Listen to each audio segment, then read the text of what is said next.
Pajjiżna ma jistax jibqa' jitmexxa skont il-popolarità fl-opinjoni pubblika b'din it-tip ta' tmexxija se nweġġgħu.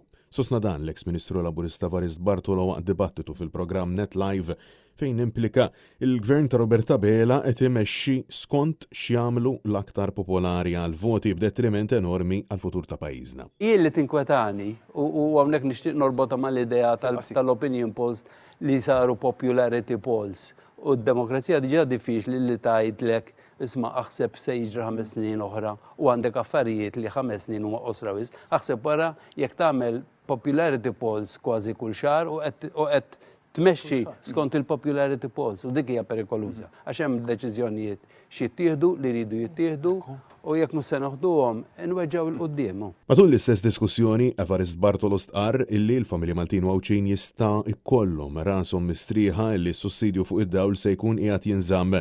Iżda ċara illi ma jaħsibx illi dan se jkun budget illi indirizza xi tibdil fil-pjan ekonomiku fil-waqt illi ammetta illi hemm faxxa ta' nies illi l-għoli tal-ħajja qed taffettwhom b'mod qawwi ħafna. Hemm faxxi ta' nies li l-għoli tal-prezzijiet qed iweġġagħhom, speċjalment dawk li għandhom dħul fiss u dawk li jgħixu bil-pensjoni pereżempju, dawk żgur.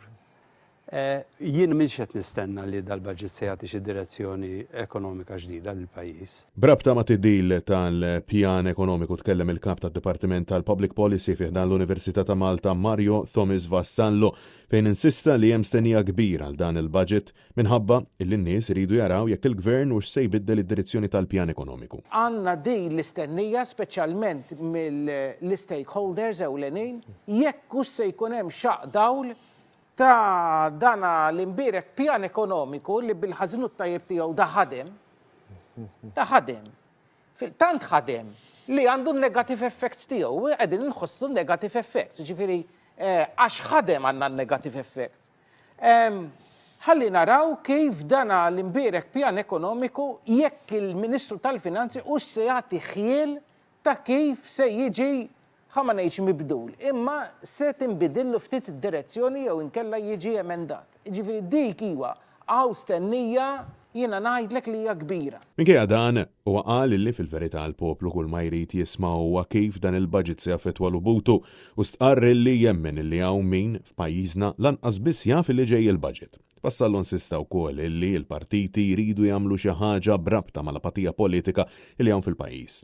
Brabta ma' din it-tema tkellem Evarist Bartolo illi insista dwar l-importanza li żgħażagħ jibqgħu jikkontribwixxu f'Malta stess u mhux jemigraw għax tilfu l-gost li jgħixu f'pajjiżhom. Mhix awtomatika għax issa kibru ċerti affarijiet u mhux biss il-livell tal-għajxin, imma il-gost li nkompli ngħix f'pajjiżi.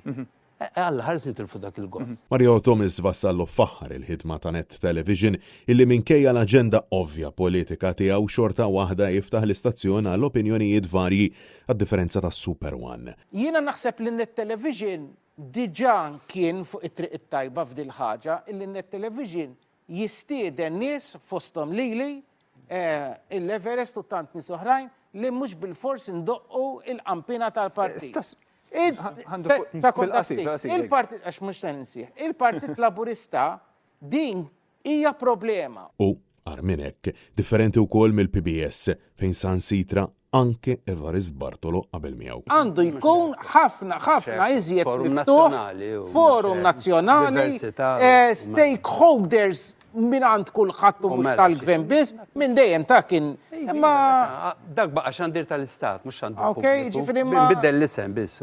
U l-instabħati għal darba 2-3 li kiser id-drittijiet fundamentali tal-espressjoni tal-Partit Nazzjonali. Francesco Catania, Net News.